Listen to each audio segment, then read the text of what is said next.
Okay, I hear you on that. So budget, because the budget could be worse with the next revenue forecast in September. And then what policy bills would you be Well, interested in or expect to get pushed on? the disconnect is really pushing liability issues in terms of liability, which we didn't get to. We said we would. The whole issue of the presumption of workers' comp for workers that are working in the retail industries, as well as, when things, that's going to have to be looked at.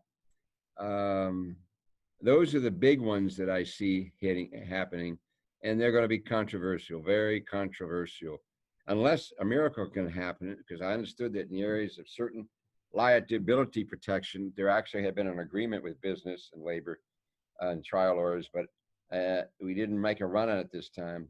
The whole presumption of workers' comp, that if you work certain areas and you get the virus, it's presumed that it came from where you worked, and therefore from a workers' comp standpoint, your burdens of proof, or no, you don't have as great a burden of proof. That is going to become a very big issue. It is a big issue. I was taking calls on that as recently as yesterday, but people being very emotional about how that has to be done. And this disconnect of the federal government in some way, that generates, they say, $250 million. That will be a bloodbath, but that is one it's building up on. Those are just the big ones.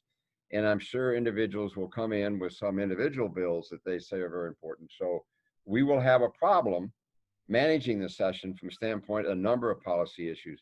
But the biggest ones, I think, I've outlined at this time.